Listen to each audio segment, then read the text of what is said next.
RMC Story, les grandes gueules avec aujourd'hui Fatima Idbounois, Jacques Maillot, Johnny Blanc sont les grandes gueules qui vous accompagnent de 9h jusqu'à midi. Et le monde de Macron, c'est maintenant. RMC, les grandes gueules. Ce que je veux, c'est que vous alliez le faire gagner. Le monde de Macron. Vive la République, vive la France. Hier, La République En Marche a présenté sa liste pour les élections européennes. La tête de liste, Nathalie Loiseau, a détaillé les différentes personnalités qui composent donc cette liste qui va se lancer dans la campagne, ce qui a fait sourire et même railler, moquer Marine Le Pen. Nathalie Loiseau, Madame Le Pen. Cette liste, c'est la liste de ceux qui croient que les Français ont besoin d'une Europe plus forte pour que la France soit plus forte, avec un vrai projet pour l'Europe et pas pour un petit tour de piste politicien comme un autre. C'est la foire fouille, hein. On trouve de tout, y compris des profils qui sont extrêmement contradictoires, hein. C'est le célèbre « en même temps ». Qui évite d'avoir une ligne politique à défendre et qui permet de faire croire aux gogos qu'on est capable de défendre tout et l'inverse de tout. Marine Le Pen en déplacement à Mayotte, la foire fouille, la liste de La République En Marche. Le terme est bien choisi, il faut le reconnaître, parce qu'effectivement, lorsque tu regardes de près la liste présentée par Nathalie Loiseau et Pascal Canfin, on est un peu interloqué. Par exemple, on y trouve le jeune président des jeunes agriculteurs, Jérémy de Serles, qui est chasseur, et qui est dans la même liste que Pascal Canfin, l'écologiste, ou Pascal Durand, autre écologiste. On y trouve un journaliste un peu perdu, Bernard Guetta. Ah ouais. Alors, surtout hier, la présentation a été catastrophique. C'est le directeur de campagne, monsieur Séjourné, qui était un ancien conseiller, qui disait on n'a pas l'habitude, qui présentait la liste. Il a écorché quasiment tous les noms. On a l'impression que sur scène, il découvrait ses camarades. Donc, ça part très très mal. Rappelons également le cours de comédie de Nathalie Loiseau, qui face à Marine Le Pen en direct, et tout d'un coup dit ah bah tiens, finalement, je vais être candidate, je vais être tête de liste parce que voilà. Donc ça démarre très très mal. Les sondages ne sont pas très bons parce que cette liste La République En Marche qui était à 28% il y a un an est autour de 20 aujourd'hui. On sait que l'objectif d'Emmanuel Macron c'est d'être devant Marine Le Pen. Est-ce que l'objectif sera atteint? Pas si sûr, Jacques. Ça démarre mal? Ah mais je trouve que ça démarre mal. En plus j'ai vu que l'estrade s'est écroulée. Oui, l'estrade s'est écroulée hier. Quand même, c'est un signe. Mauvais présage. Moi je trouve personnellement que Nathalie Loiseau, et j'ai rien contre cette personne, je trouve que c'est un mauvais choix. Pourquoi? Parce que j'ai trouvé d'abord la prestation qu'elle a faite justement face à Marine Le Pen, je l'ai pas trouvée bonne. On dit qu'elle connaît très bien les dossiers européens. Mais peut-être, mais j'en suis sûr, c'est une diplomate en effet de carrière. Qui a travaillé avec Juppé. En plus actuellement, oui. Il y a aussi, justement, on a fait une exception pour un copain de Juppé, pour Gilles Boyer. C'est pas la seule. Ouais. Est-ce que tu as, parce que toi qui regardes de près ça, est-ce que tu as noté que sur la liste, il y a la directrice de communication de François Bayrou à Pau? Je ne sais pas quelles sont ses compétences en matière européenne, mais elle est bien placée. François Bayrou, oui, c'est ça. Non, moi je trouve que c'est pas une bonne liste. Par exemple, le journaliste aussi Bernard Guetta. Alors c'est vraiment au moment du référendum de 2005, s'il y a quelqu'un qui n'a strictement rien compris à ce qui s'est passé, c'est bien Bernard Guetta. Bon, il est partisan de l'Europe fédérale, moi aussi, mais c'est pas honnêtement de pousser l'Europe fédérale en ce moment. Mais c'est quoi la ligne directrice de cette liste sur l'Europe? C'est pas. Quand on voit le discours du président Macron à la Sorbonne, il y avait des perspectives, il y avait du souffle. Quand on voit la lettre plan-plan qu'il a envoyée sur l'Europe après à tout le monde, qui a été reprise dans l'ensemble de la presse européenne, on n'y voit pas très bien. Non, franchement, je trouve qu'en tout cas, c'est pas une bonne tête de liste. Non, ce que je trouve dommage, c'est que déjà les Français portent souvent peu d'intérêt aux élections européennes. Alors ça va pas les motiver beaucoup. Ce que je trouve dommage également, c'est que tous les partis politiques nous disent de plus en plus que l'Europe c'est important, qu'il faut vraiment s'y intéresser. Et on a vraiment l'impression qu'ils y mettent pas les moyens. C'est-à-dire qu'il y a une impréparation totale, que c'est vraiment de l'amateurisme, quoi. Et ça, je pense pas qu'ils arriveront à convaincre les gens de s'intéresser vraiment à l'élection européenne tant qu'on le présentera comme ça. Je pense qu'il faut effectivement qu'il y ait une ligne claire et que les gens qui sont sur la liste représentent cette ligne. Ce ne soit pas seulement un casting. Exactement.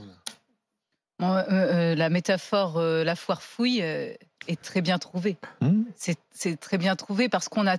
Moi-même, en regardant la liste, je me suis dit, bon, il y a un côté marketing, vouloir plaire à tout le monde, mais vous connaissez l'adage, vouloir plaire à tout le monde, c'est prendre le risque de plaire à personne. Alors on peut dire que c'est du en même temps, que c'est très macronien. Là, c'est plus qu'en même temps, là, c'est... Écoutez, en plus, vraiment, je me retrouve dans ce qui a été dit par Jacques les Maillot. élections européennes, ce sont des débats qui vont avoir lieu, si tu veux. Du charisme. Madame Loiseau, quand elle va avoir à ferrailler avec, elle a peut-être du fond, hein, mais avec les différentes autres têtes de liste, il va falloir qu'elle y mette du sien, hein, si elle veut convaincre aussi les électeurs. Ce sont des meetings, il faut des gens d'estrade qui fassent passer le message, qui aient de la conviction. Ça va être compliqué, quoi, Jacques. En plus, dans les sondages actuellement, concernant les intentions de vote, c'est pas bon du tout. Hein, et en plus, il y a plein d'abstentions qui a annoncé. Puis alors, quand même, il faut en parler quand même Canfin. Canfin est quand même pas très cohérent, monsieur Canfin. On lui a proposé d'être ministre. Oui, il a refusé. Oui, c'est ça. Et là, il accepte. Je peux ressortir les déclarations qu'il a faites. Voilà. Il avait déjà été ministre sous Hollande, hein, Canfin, il faut le rappeler. Depuis, il avait pris la tête du VVF. De la coopération, oui. Oui, mais c'est ça qui est le problème, c'est qu'on a donc un ancien ministre de François Hollande, qui est donc avec Nathalie Loiseau, qui vient du côté de Juppé. On a un jeune agriculteur, on a des écologistes, on a des journalistes, on a des gens du MoDem. Bon, voilà. Alors c'est vrai que c'est dur en même temps, parce que dans le gouvernement, on a aussi des gens qui viennent de la gauche et de la droite. Mais sur l'Europe, il faut avoir une ligne claire. Les Français ont besoin d'être convaincus. C'est ce qui, au début, Emmanuel Macron avait dit non, parce qu'on avait dit un peu ça sur En Marche, quand beaucoup de gens se ralliaient vers la fin, et il a dit non, ça ne va pas être l'auberge espagnole. Le problème, c'est que là, ça y ressemble. Et la deuxième chose, il avait dit le nouveau monde, voilà, de nouveaux visages, on est loin des technocrates. Et là, finalement, on y revient. Donc, même en termes Loiseau n'est pas énarque. Elle a été patronne de l'ENA, mais elle n'est pas énarque. C'est une diplomate, mais pas énarque. Et puis, faut désinguer Pascal Durand. C'est un beefsteakard de première, quand même. L'ancien patron d'Europe Écologie Les Verts. Proche de Nicolas Hulot. Mais oui. Franchement. Et c'est bon pour Jadot. Moi, j'estime que Canfin et Durand, leur attitude, ça profite à Jadot. Mais est-ce que c'est une liste de convictions? Ils vont faire un carton. Jacques, c'est une liste de convictions ou c'est une liste par défaut? C'est-à-dire qui veut y aller, puis comme tout le monde faisait un pas en arrière, ceux qui malheureusement sont restés devant, on a dit les gars, c'est pas vous. Qui a été fait par Borrello ces journées et contrôlé par Macron. C'est bien connu, ça. On verra quand la campagne va vraiment démarrer. Liste. Alors après, c'est dans 2 mois, les élections. Vous évoquiez la petite photo de famille et l'estrade pour ceux qui sont devant RMC Story. Voilà ce qui s'est passé. L'ensemble des listiers donc est appelé à se réunir, à monter sur l'estrade. Le photographe se met en place et regardez en haut à gauche, hop, tac, crac. Tout le monde chute de 45 cm. Alors, comment t'es viré d'une liste en 1 seconde? Bah oui, non, mais quand même, c'est pas terrible pour un démarrage. Non, pour un démarrage, c'est pas GGN, effectivement. Ces journées va se faire engueuler. C'est une liste bancale, qu'est-ce que je te dis? Dans le monde de Macron, permettez que l'on s'intéresse à un monsieur qui s'appelait Jean Villot. Il y a 10 jours, c'était un professeur des écoles d'Aubonne, dans le Val d'Oise. Il s'est suicidé. Pourquoi s'est-il suicidé? Parce qu'il avait appris qu'une mère d'élève avait porté plainte contre lui pour... Et c'est le dépôt de plainte, violence aggravée contre son fils qui était scolarisé en cours préparatoire. Oui, il a été retrouvé pendu dans la forêt de Montmorency. Il avait dit à ses proches qu'il était parti faire du jogging. Il avait 57 ans. Il a donc effectivement laissé une lettre pour expliquer son geste. Il n'aurait pas supporté la plainte pour violence aggravée déposée contre lui par une mère d'élève. Alors depuis, on a vu la réaction de ses collègues. Il y a une mobilisation, notamment sur les réseaux sociaux, pour expliquer que ce qui s'est passé, ce drame, ça parle à beaucoup d'enseignants. Aujourd'hui, peut-on encore enseigner sans subir la pression des parents d'élèves, la pression d'une menace de dépôt de plainte? Y a-t-il eu un véritable soutien aussi de la hiérarchie? Parce que les profs sont souvent laissés un peu face à leurs problèmes. La hiérarchie se planque. Qu'est-ce que tu en penses, toi, Fatima? Est-ce que tu as été déjà touchée par ce geste terrible de cet enseignant? Alors, le suicide, faut toujours faire attention, parce qu'un suicide peut avoir plusieurs causes. Alors, déjà, j'espère que ça ne touche pas que les enseignants. Parce que tu as dit que ça a touché beaucoup d'enseignants. J'espère que ça nous touche tous. Alors moi, j'ai été bouleversée par la mort de cet homme et je pèse mes mots. Alors on peut être bouleversé par la mort de quelqu'un qu'on ne connaît pas parce qu'on se reconnaît, parce qu'on reconnaît des choses en lui. Et moi, j'ai reconnu des choses en lui parce que vraiment, sans être quelqu'un de violente ou de maltraitante, je pense que j'aurais pu tirer le bras d'un élève pour le faire descendre. Violence aggravée, c'est ça. Il avait attrapé le bras de l'enfant. Il a demandé à un élève de se retirer d'escalier. Après, il l'a tiré par le bras. J'aurais pu faire ça. Pas en premier, pas en premier lieu, mais j'aurais pu. Donc peut-être aussi que c'est pour ça que ça me parle. La deuxième chose, j'ai entendu, oui, il était fragile. C'est un peu facile. Vous voyez, on a des infirmières qui se suicident, on a des policiers qui se suicident, on a des professeurs qui se suicident. C'est un peu facile de dire ces gens sont fragiles parce que très souvent, ce sont des personnes fortes qui sont fragilisées par un événement. C'est très différent d'être fragile et d'être fragilisé. C'est très différent aussi d'être fragilisé par un système entier quand on est seul à aller à contre-courant. Parce que ça aussi, ça épuise. Et c'est quoi le contre-courant dans l'éducation nationale? Il est où le problème maintenant? C'est qu'on a transformé ce beau mot, ce mot magnifique qui est le mot bienveillance, être bienveillant avec l'enfant, bien entendu, être bienveillant. On a transformé ça en cache-nez d'un laxisme, d'un laisser-faire, d'une lâcheté qui est que finalement, on va pas enlever la casquette à un enfant, on va pas lui demander de s'enlever d'un escalier, on va passer, on va pas regarder. Et celui qui va dire, non, moi je fais mon boulot et mon boulot d'adulte, c'est de dire à un enfant qui est dans un escalier et qui gêne, enlève-toi, et même peut-être de le prendre par le bras et de lui dire de s'enlever, c'est un boulot d'adulte, c'est son métier. Parce que souvent les reprocher, c'est d'avoir pris par le bras l'élève. Alors il aurait peut-être pas dû le faire comme ça, mais dans ces moments-là, on a de la communication. C'est pas le parent contre les professeurs, c'est le parent qui va voir le professeur qui dit qu'est-ce qui s'est passé. C'est le parent qui ne prend pas la parole de son enfant pour argent comptant, qui va chercher la parole de l'adulte. Surtout qu'il ne va pas porter plainte tout de suite. C'est une crise générale de l'autorité dans notre société, à tous les états, à tous les niveaux, parce que l'autorité, elle est délégitimée. Et à force de... On ne peut pas dire comment... On ne peut pas regretter après se dire les enfants font tout, on a peur dans la rue, on a des enfants dans le bus, ils font du bruit. Et après nous, quand on en a 35, se dire qu'on ne va pas s'énerver parce qu'on est des êtres humains. Alors oui, en plus... C'est vraiment prendre les enfants pour des cons, prendre les ados pour des cons. Et je pèse mes mots parce qu'un enfant comprend quand on est bienveillant, même quand on est rude. Moi, je me suis énervée avec des élèves. J'ai été vraiment, même nulle des fois parce que j'étais fatiguée. Mais ils ont compris que c'était ni pour les humilier, mais parce que vraiment, par amour, par respect pour eux. Et non, j'étais pas condescendante parce que je pensais qu'ils pouvaient progresser. Je pensais qu'on pouvait leur transmettre des valeurs. Je pensais qu'on pouvait leur transmettre des connaissances. Et c'est pour ça que j'étais exigeante avec eux. Donc oui, ça me révolte sa mort. Et il y a une marche blanche le 31, mais j'espère qu'on ne va pas s'arrêter à cette marche blanche. Et tu y seras à cette marche blanche? Oui, je vais essayer. Est-ce que Blanquer doit y aller à cette marche blanche? Ça, je ne sais pas, parce que au niveau, j'ai pas envie de dire c'est de la faute de Blanquer. Non, mais je dis pas, oui, mais Blanquer en tant que ministre, c'est pas spécialement. Regardons ensemble, c'est pas les parents contre les profs, c'est quelle société on veut, quelle est la place de l'autorité. Voilà, désolé, j'y parle longtemps. Johnny Blanc. Ce qui est impressionnant, c'est que les parents ont abandonné l'éducation de leurs enfants. Et quand quelqu'un s'en occupe, ils portent plainte. Moi, c'est ça qui me choque. Parce qu'il y a un moment, je veux dire que tu fasses pas ton job, bon, c'est déjà pas terrible. Mais que quand quelqu'un essaie de le faire, tu veux le dégager.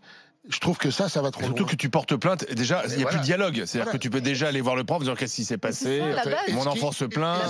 Violence aggravée. Hein. Voilà. Et ce qui est complètement illogique, c'est qu'effectivement, l'institution qui est derrière les enseignants... Moi, j'aimerais pas être à la place de ses parents aujourd'hui. Ne réagissent pas. Et au contraire, on va te dire, bon, allez, voilà, on te fait une petite mise à pied conservatoire le temps que l'affaire se calme. Mais non, c'est pas ça. Je pense qu'effectivement, la hiérarchie, dans chaque établissement, il y a un chef d'établissement qui connaît son personnel. À mon avis, s'il y avait vraiment des problèmes de violence... oui, mais la hiérarchie manque souvent d'humanité. On est dans l'administratif. Sauf qu'on est quand même dans des entreprises, je veux dire, où il n'y a pas... Mais non, c'est pas des entreprises. Il y a pas ça. Mais non, c'est pas des entreprises. Mais non, c'est pas géré comme une entreprise. On est avec des fonctionnaires, des types qui... Mais non. D'établissement. Mais oui, mais... Et que demain, je veux dire... Les profs n'en veulent pas. Parce qu'un collège, je sais pas combien vous êtes de profs à bosser dans un collège, mais c'est pas une entreprise de 500 salariés. Tout le monde connaît tout le monde. C'est pas vécu comme une entreprise. Vraiment, Johnny, je crois que c'est pas ça. C'est pas comme une fromagerie. Derrière, t'as un rectorat, t'as des inspecteurs d'académie, t'as un fonctionnement très bureaucratique et étatique. Il n'y a pas du tout d'humanité là-dedans. Donc toi, t'es obligé, quand tu bosses, t'es obligé de devenir con comme tout le monde. Le proviseur est capable aussi d'avoir aussi son propre. Mais non, chacun se planque. Et de prendre aussi ses responsabilités et d'assumer de soutenir un collègue. C'est quand même pas. Jacques. Olivier, en effet, c'est pas une entreprise, mais on pourrait donner vraiment plus de pouvoir. C'est dans les tuyaux, mais les enseignants n'en veulent pas. Et là, dans les écoles, pourrait peut-être essayer de le faire. Et puis c'est différent. École, même la hiérarchie est différente dans une école. Là, c'est une école. Par exemple, nous au collège, on va avoir le principal, alors que dans l'école, il y a le directeur, mais le directeur, c'est un collègue qui fait fonction aussi. Donc même dans les interlocuteurs et dans la hiérarchie, c'est différent, mais c'est aussi réinstaurer ce dialogue, le réflexe de la plainte. Et surtout pour les vraies violences, parce qu'il y a des vraies violences. Il y a des professeurs, bien sûr, qui vont être vraiment violents, comme il y a des professeurs qui vont être pédophiles. Mais moi, je suis pour être impitoyable en cas de dérapage, parce qu'on a une grande responsabilité, grand pouvoir, grande Fatima, responsabilité. est-ce qu'on n'est pas passé d'un excès à un autre? Parce que nous, on est de la génération, on s'est pris des gifles, on nous tirait les cheveux. Enfin, moi, je me souviens. Puis un prof de sport. Moi, j'avais un proviseur, j'étais dans le privé, mais sous contrat. J'avais un proviseur qui avait un bâton dans son bureau et donnait des coups de bâton sur les. Donc, on est passé. Et là, on n'allait pas se plaindre. Donc, on est passé quand même à un excès. Il y avait des châtiments corporels. Moi, je suis pas pour les châtiments corporels. On est passé d'un excès à un autre, en fait. Oui, mais pas partout. Moi, vraiment, dans toute ma carrière, et je les remercie, les parents de mes élèves, déjà, j'ai eu des super collègues qui étaient là. Franchement, dans les chefs que j'ai pu avoir, ils étaient là. C'est-à-dire qu'ils prenaient le temps de savoir, de convoquer, mais pour savoir vraiment qu'est-ce qui s'est passé. Et puis des parents qui, lorsqu'il y avait un problème, avaient peut-être la version de leur enfant, mais venaient et me demandaient, me disaient, voilà, mon enfant me dit ça m'étonne, est-ce que vous pouvez me dire? Et après, on en parlait tous les trois. De l'humain, voilà. Dans un instant, les grandes gueules reviennent avec Fatima, avec Johnny, avec Jacques Maillot pour mettre grande gueule du jour, la Charente-Maritime, le département qui s'oppose à l'installation des parcs éoliens. Trop, c'est trop, ça pollue le paysage. Alors Charente-Maritime, tout ce quoi là, c'est l'un des départements les plus touristiques de France. Enfin, faudrait savoir ce qu'on veut. Soit on passe à la transition énergétique, on met de l'éolien, mais quand on met trop d'éolien, on n'en veut plus. Les responsables politiques n'en veulent plus. Bon, on les a fait grande gueule du jour. L'éolien, stop, basta, ça pollue les yeux et ça pollue de manière sonore. C'est pas bon pour les oiseaux. Paraît-il. 3216 rmc.fr pour en parler avec les GG. Pas si cool que ça. RMC, 9h midi, les grandes gueules.